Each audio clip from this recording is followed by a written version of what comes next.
सर्वत्र गोविन्दनामसङ्कीर्तनं गोविन्द गोविन्द इति श्रीमद्भागवतमहापुराणं सप्तमस्कन्धः अथ प्रथमोऽध्यायः। राजोवाच समः प्रियः सुहृद्ब्रह्मन्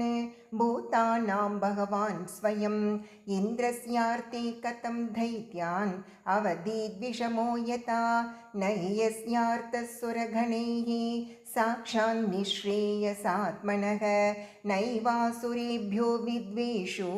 नोद्वेगश्चागुणस्य हि इति न सुमहाभाग नारायणगुणान् प्रति संशयः सुमहान् जातः तद्भवांश्चेतुमर्हति। श्रीशुक उवाच साधु पृष्टं महाराज हरेश्चरितमद्भुतं यद्भागवतमाहात्म्यं भगवद्भक्तिवर्धनं गीयते परमं पुण्यं ऋषिभिर्नारदादिभिः नत्वा कृष्णाय मुनये गतयिष्ये हरे कथां निर्गुणोऽपि यजो व्यक्तो भगवान् प्रकृतेः परः स्वमाया गुणमाविश्य बाध्यबाधकतां गतः। सत्वं रजस्तम इति प्रकृतेर्नात्मनो गुणाः न तेषां युगपत्राजन् ह्रास उल्लास एव वा जयकाले तु सत्वस्य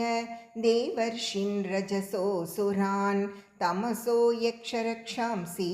तत्कालानुगुणो भजते ज्योतिराधिरिवा भाति सङ्गातान्न विविच्यते विदन्त्यात्मानमात्मस्थं मतित्वा कवयोऽन्ततः यथासि सृक्षुः पुरात्मनः परो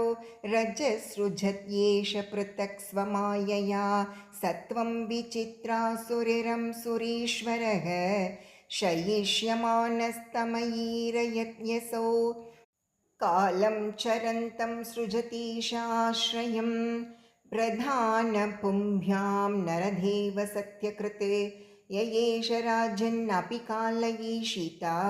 सत्वं सुरानीकमिवैधयत्यतः तत्प्रत्यनीकानसुरान् सुरप्रियो रजस्तमस्कान् प्रमिनोद्युरुश्रवाः अत्रैवोदाहृतः पूर्वम् इतिहासः सुरर्षिणा प्रीत्या महाक्रतौ राजन् पृच्छते जातशत्रवे दृष्ट्वा महाद्भुतं राजा राजसूये महाक्रतौ वासुदेवी भगवती सायुज्यं चेदि भूभुजः तत्रासीनं सुरऋषिं राजा पाण्डुसुतः क्रतौ पप्रच्छ विस्मितमना मुनीनां शृण्वताम् इदं युधिष्ठिर उवाच अहो अत्यद्भुतं एतद् दुर्लभैकान्तिनामपि वासुदेवे परितत्त्वे प्राप्तिश्चैध्यस्य विद्विषः एतद्वेदितुमिच्छामः सर्व एव वयं मुनि भगवन्निन्दया वीनो द्विजैस्तमसि पातितः दमघोषसुतः पाप आरभ्य कलभाषणात्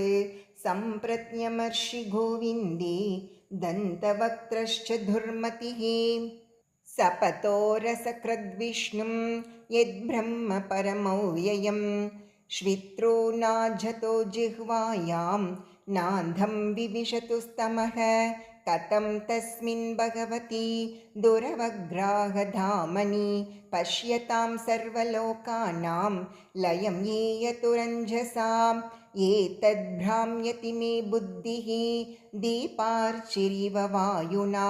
ब्रूह्येतदद्भुततमं भगवांस्तत्र कारणम्। श्रीशुक उवाच राज्ञस्तद्वचाकर्ण्य नारदो भगवान् ऋषिः तुष्टः प्राह तमाभाष्य शृण्वत्यास्तत्सदः कथाः। नारद उवाच निन्दनस्तव सत्काराण्यकारार्थं कळेवरं प्रधानपरयो राजन् अविवेकेन कल्पितं हिंसा तदभिमानेन दण्डपारुष्ययोर्यथा वैषम्यम् इह भूतानां ममाहमिति पार्थिव यन्निबद्धोऽभिमानोऽयं तद्वधात् प्राणिनां वदः तथा न यस्य कैवल्याद् अभिमानो किलात्मनः परस्य धमकर्तुर्हि हिंसा केनास्य कल्प्यते तस्माद्वैरानुपन्तेन निर्वैरेण भयेन वा स्नेहात् कामेन वा युञ्ज्यात् कथञ्चिन्नेक्षते पृथक् यथा वैरानुबन्धेन मर्त्यस्तन्मयतां यात् न तथा भक्तियोगेन इति मे निश्चिता मतिः कीटः पेशस्कृता गृद्धः कुड्यायां तमनुस्मरन् संरम्भभययोगेन विन्दते तत्स्वरूपताम् एवं कृष्णे भगवति मायामनुजयीश्वरे वैरेण पूतपाप्मानः तमापुरनुचिन्तया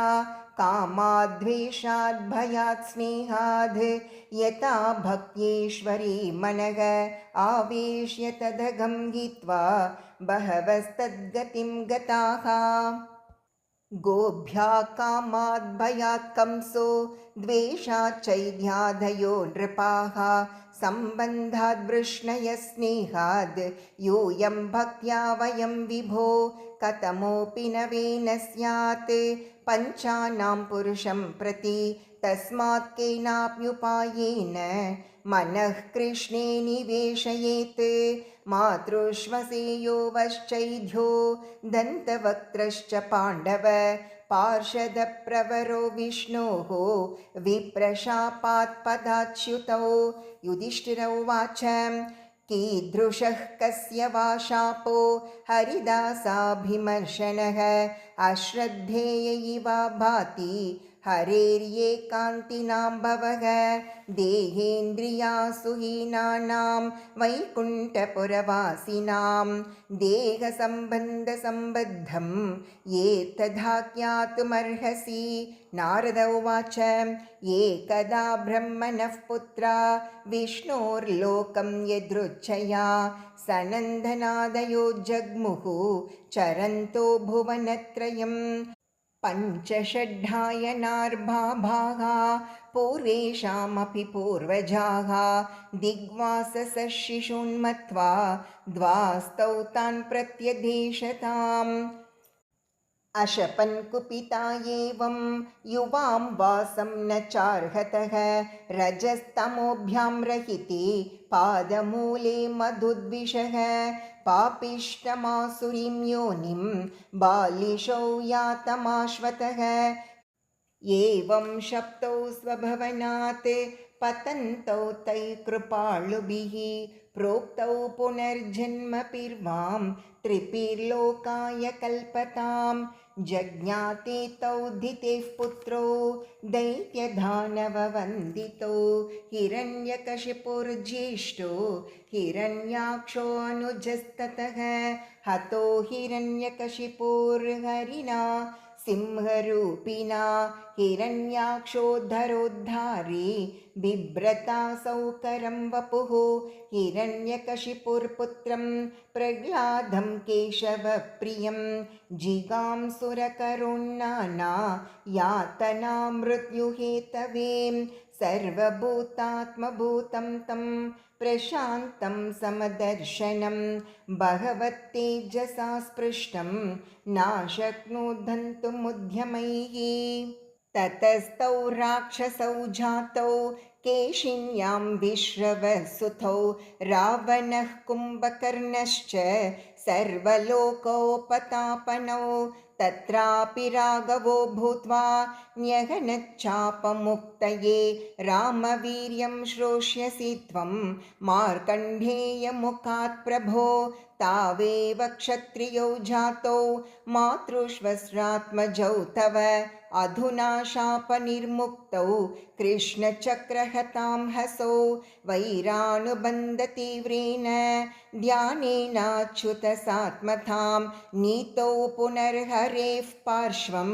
जग्मतुर्विष्णुपार्षदौ। युधिष्ठिर उवाच विद्वेषोदयिते पुत्रे कथमासीन्महात्मनि ब्रूहि मे भगवन्येन प्रह्लादस्याच्युतात्मथा।